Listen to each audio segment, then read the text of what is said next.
Falando sobre Bitcoin, nós chegamos ao final do mês de setembro, que foi um dos melhores setembros da história do Bitcoin, porque esse mês costuma ser negativo. A média de retorno de setembro é de menos 4,35. Em comparação, outubro, historicamente, costuma ser um mês muito positivo. Tanto que o pessoal brinca que outubro não é outubro, é October, uma brincadeira com o outubro em inglês. E no acumulado de 2024, nós temos uma alta que chega a 42%, que como você pode ver nesse gráfico, ficou especialmente concentrada no primeiro quadrimestre. Desde então, o Bitcoin ele tem oscilado dentro de uma faixa que varia dos 60 aos 66 mil dólares, mais ou menos. E apenas essa subida do mês de setembro fez com que mais de 80% das carteiras de Bitcoin, como você pode ver nesse outro gráfico, nós temos o preço do Bitcoin em preto e as carteiras em azul, ficassem no positivo. Na verdade, estamos com 84% das carteiras no positivo no momento. E com muita gente tendo uma expectativa interessante no mês de outubro, já que a rentabilidade histórica desse mês fica na casa dos 21%. Na minha opinião particular, acho que esse negócio de mês não deveria ser tão levado em consideração. No mercado tradicional, o pessoal, por exemplo, tem um ditado que fala sell in May and go away, ou seja, vende em maio e vai embora do mercado, porque maio costuma ser um mês ruim para o mercado. Contudo, sabendo disso, o pessoal então deveria vender em abril, e aí os preços cairiam em abril, talvez em maio até viessem a subir. Então, quanto mais gente conhece essas profecias, nesse tipo de cenário que é o mercado, onde uma previsão provoca reações das pessoas, o que faz com que a previsão seja alterada, que é basicamente o que acontece com todos os boletins focos ao longo do ano. Fazem previsões, o mercado consulta aquilo, algumas empresas também se planejam, o cenário muda e o pessoal tem que refazer as previsões que tinham sido anteriormente feitas. Então não levo isso muito em consideração, mas muita gente leva. Agora pensando em termos de o que esperar para 2025, bom, até agora, como você pode ver nesse outro gráfico, esse ciclo do Bitcoin tem sido bem similar aos ciclos anteriores, mas com quedas mais amenas, em torno de 20%.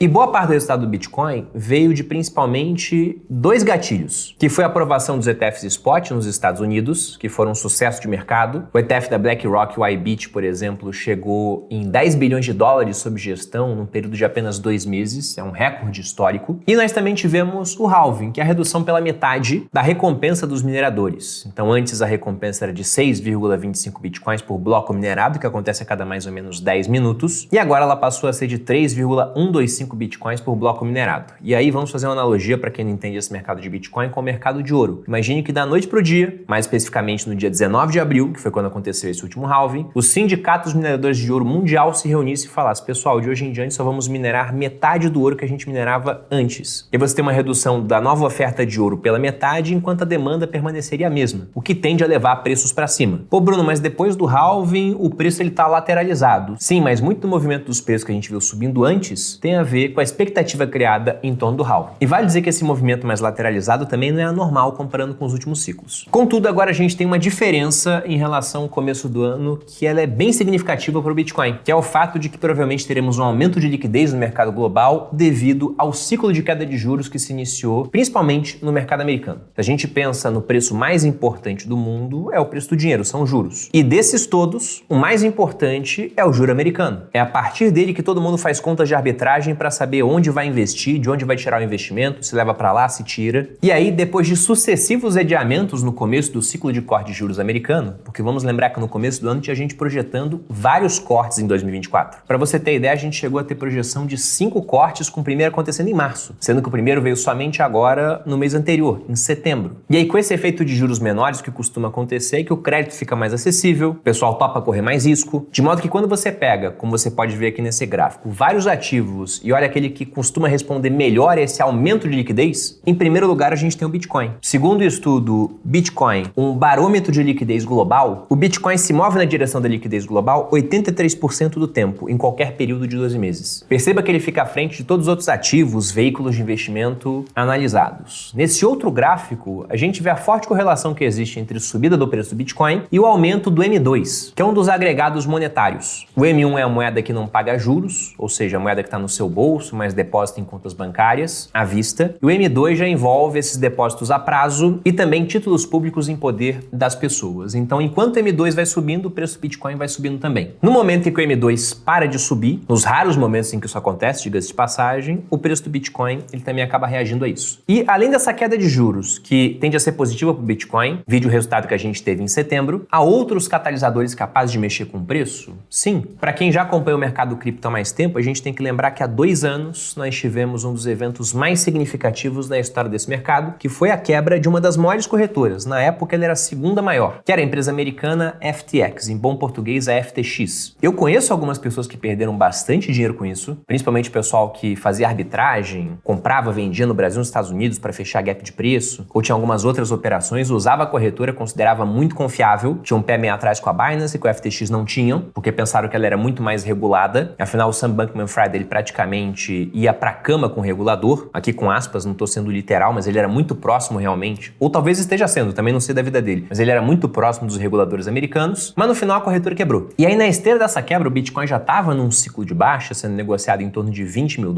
o preço caiu mais e chegou a ficar abaixo dos $16 mil.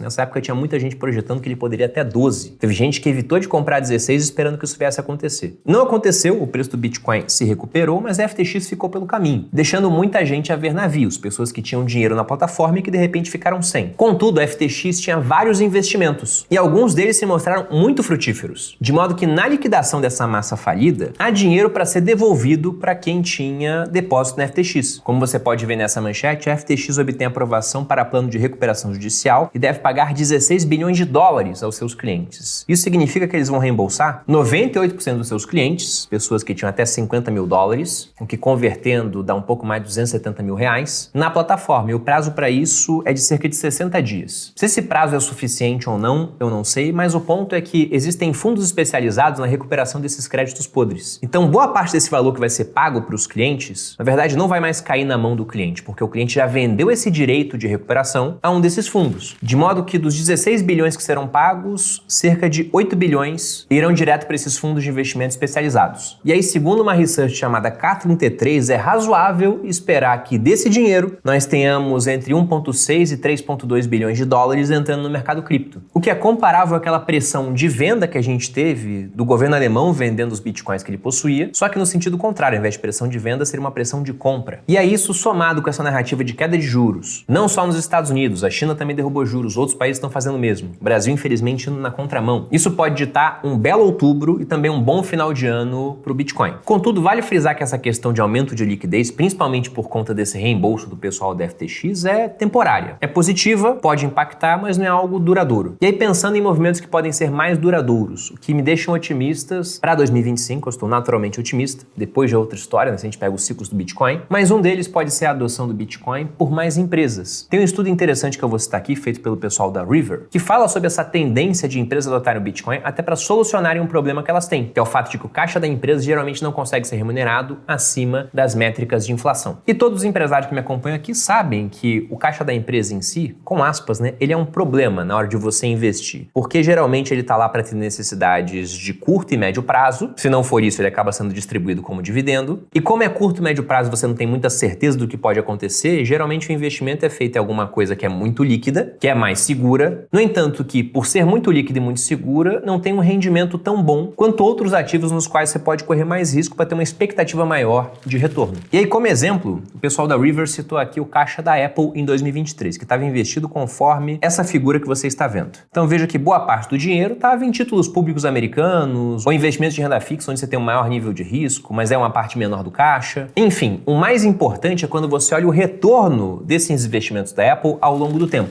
E aí, pegando os últimos 10 anos, de 2014 a 2023, como você pode ver nessa outra figura, perceba que em vários anos a Apple teve um retorno nominal, mas não teve um retorno real, com especial destaque para 2021 e 2022, quando a inflação americana ela subiu muito, na esteira do que aconteceu na pandemia. Muita injeção monetária, aumento da oferta de moeda, com fechamento da economia, ou seja, diminuição da oferta de produtos e serviços, levando esse menor número de bens e serviços a sofrer mais competição da moeda, os preços dispararam. E aí com isso a Apple perdeu dinheiro. Eles perderam $15 bilhões em relação à inflação. E qual é a defesa que o pessoal da River fez? É que se essas empresas, Apple e outras, colocassem apenas 3% do dinheiro que elas têm em caixa em Bitcoin, eles já conseguiriam ter um retorno acima da inflação, mantendo a liquidez, porque o Bitcoin chacoalha muito mais, mas é extremamente líquido. Você pode vender na hora que você quiser, inclusive em fins de semana. semana. É um mercado que não para nunca. Em 31 de dezembro desse ano, se você quiser estar comprando Bitcoin na hora do ano novo, você pode, vai ter gente vendendo. As corretoras estarão abertas, o mercado estará funcionando. Poxa, Bruno, mas o Bitcoin é muito volátil para que eu tenha isso no caixa da minha empresa. Justamente por isso o pessoal da River colocou apenas 3% de Bitcoin. E o ponto é que o Bitcoin é volátil, mas principalmente se você olha o passado dele, porque em termos mais recentes a volatilidade ela tem diminuído. Esse ano é um bom retrato disso. As quedas do Bitcoin já não foram tão fortes, as subidas também foram menores. De modo que eu acredito que o comportamento futuro tende a ser menos volátil do que aquilo que a gente teve no passado. E aqui tem um outro ponto interessante mostrado pela River, que mostra que o índice de Sharpe do Bitcoin está próximo do S&P 500. E aqui a gente tem que lembrar o que é o Sharpe. É um índice muito usado para o pessoal que gosta de investir em fundos de investimento, porque no Sharpe você tem uma divisão do retorno pela volatilidade. Para ser mais exato, o retorno desse veículo, desse ativo, menos o retorno da taxa livre de risco, dividido pela volatilidade. E o que você espera é mais retorno para menos volatilidade. Então, quanto maior o Sharpe, melhor. Um Sharpe acima de 1 já é tido como bom, o que mostra que é mais retorno do que vol. Se está abaixo de 1, então tem muito mais vol do que retorno. E o Sharpe do Bitcoin, ele não chega a ganhar do S&P 500, mas fica muito próximo. O Bitcoin